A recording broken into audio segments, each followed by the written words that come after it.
नमस्ते दोस्तों, मैं हूं दीप्ति और स्वागत है आपका आपके चैनल सोच समझकर में। इंडियन एविएशन मार्केट इस वक्त टफ कंपटीशन का सामना कर रहा है। बढ़ते हुए पेट्रोल के प्राइसेस की वजह से काफी एयरलाइंस इस वक्त लॉस में चल रहे हैं।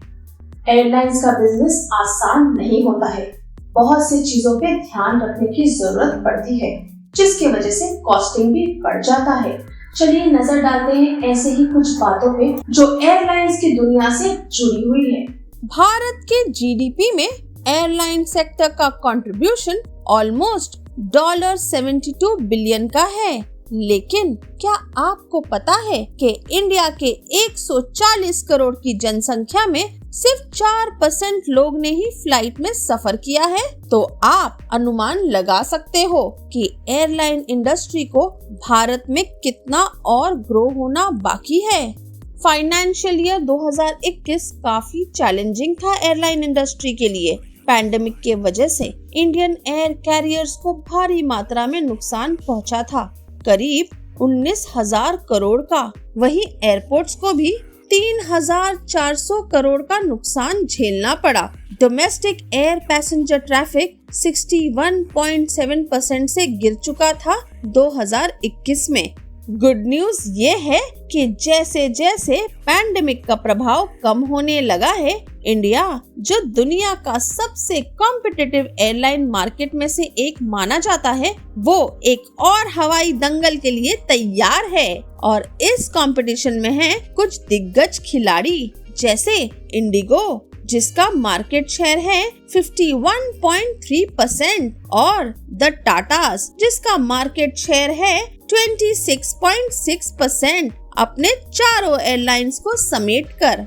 इंडिया का सबसे successful low cost air carrier है इंडिगो। लो कॉस्ट एयरलाइन का मतलब है ऐसा एयरलाइन जिसका ऑपरेटिंग कॉस्ट कम होने के कारण इनकी फ्लाइट टिकट्स भी सस्ती होती है compare to full service carriers.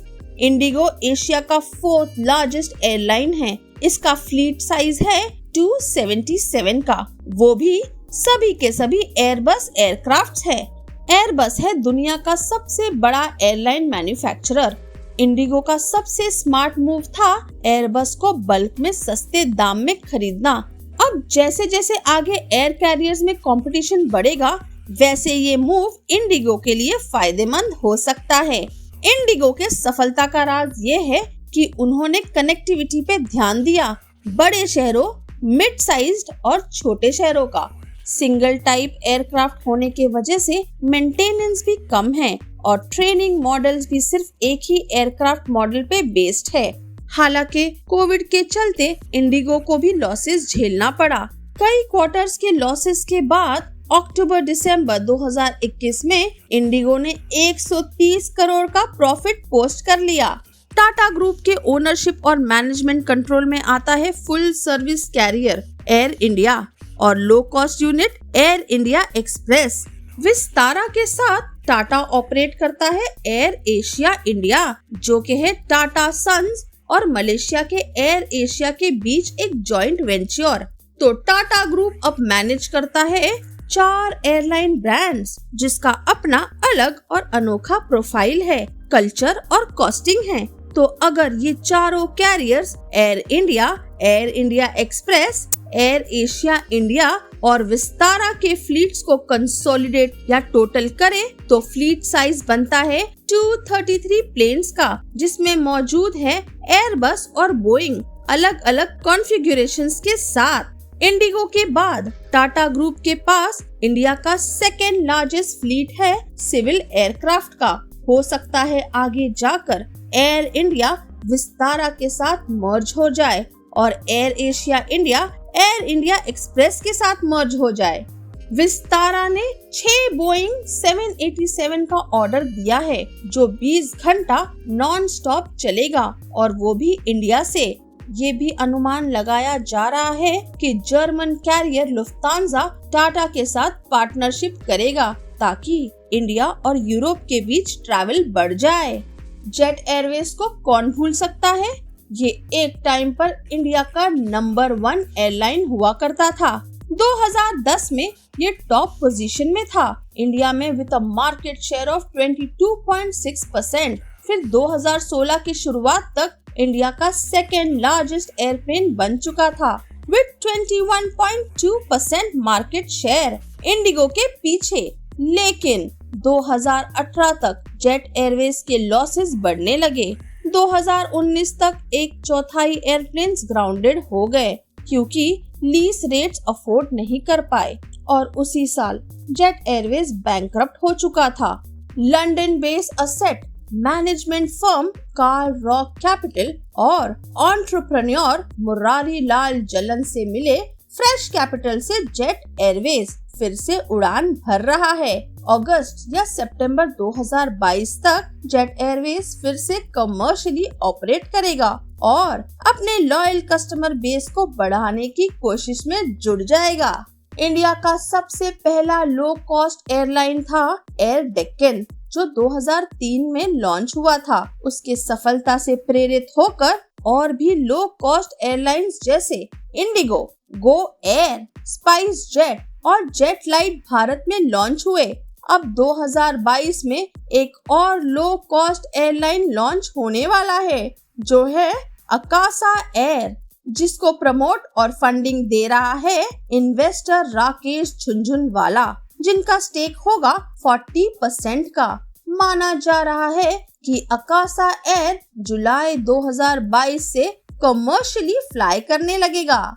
एक रिपोर्ट के अनुसार अकासा के पास होगा 70 प्लेन्स अगले 4 साल के लिए। अकासा एयर सिर्फ लो कॉस्ट एयरलाइन नहीं बल्कि अल्ट्रा लो कॉस्ट एयरलाइन के रूप में मार्केट होने वाला है। बताया जा रहा है कि अल्ट्रा लो कॉस्ट या ULCC यानी ऐसे एयरलाइंस जिसके ऑपरेशन कॉस्ट लो कॉस्ट या बजट एयरलाइन जैसे कि इंडिगो और स्पाइस जेट से भी कम होने वाले हैं ताकि प्रॉफिट्स बने रहे। ULCC और LCC मॉडल पैसा कमाते हैं एडवर्टाइजिंग से और हर एक अनबंडल्ड सर्विस जैसे बैगेज, सीट्स और मील्स पे सेपरेट चार्ज होगा। फ्रैंकली इंडिया में लो कॉस्ट और अल्ट्रा लो कॉस्ट मार्केटिंग चोचले हैं और दोनों में खास अंतर नहीं है क्योंकि टिकट प्राइसिंग लगभग सेम ही होंगे। अकासा एयर के 2 गोल्स है, लो प्राइस एडवांटेज से मार्केट लीडर इंडिगो को मात देना और एयर टिकट्स इतना अफोर्डेबल करना कि जिन्होंने अब तक फ्लाइट नहीं लिए हैं वो भी एयर ट्रैवल का आनंद ले।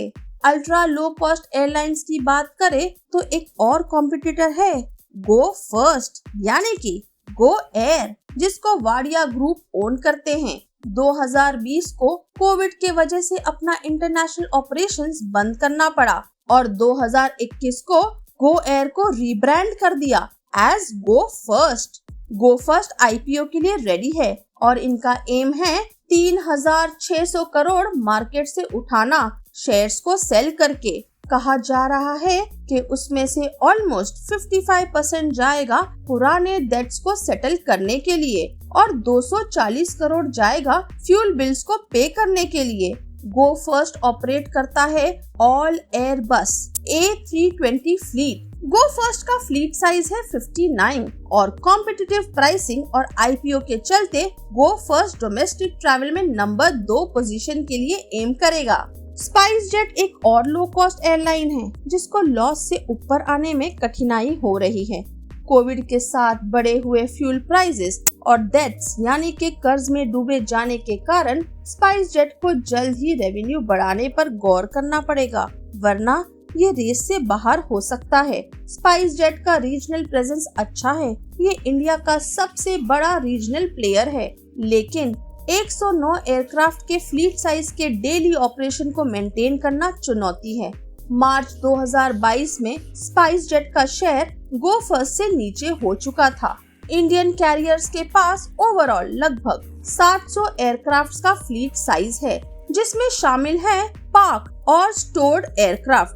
2019 के बोइंग फॉरकास्ट के अनुसार अनुमान लगाया जा रहा है कि 2038 तक इंडिया में 2380 नए कमर्शियल एयरप्लेन्स आएंगे। बढ़ती डिमांड को मैच करने के लिए कह सकते हैं कि इंडियन मार्केट आराम से अभी के करंट फ्लीट साइज यानी कि 700 एयरक्राफ्ट से 3 गुना और अकोमोडेट कर सकता है अगले 10 से 15 साल में।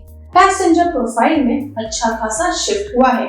मिडिल क्लास और वर्किंग क्लास अब फ्लाइट्स पर निर्भर हुए हैं। समय बचाने के लिए, उड़ान फेयर्स के लाभ उठाने के लिए कोविड के चलते ज्यादातर अब लोग पब्लिक ट्रांसपोर्ट के बजाय फ्लाइट्स पर डिपेंड होने लगे हैं।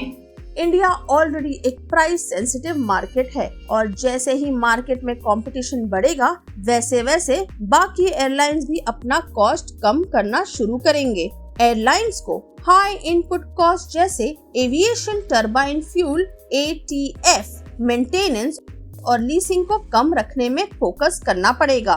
ये तीनों मिलके ऑपरेटिंग कॉस्ट का 60% हिस्सा बन जाता है। जब से एविएशन सेक्टर लिबरलाइज्ड हुआ था 1990 में, तब से 30 एयरलाइन शुरू होकर बंद भी हो गए हैं इन्हीं 3 कारणों के वजह से।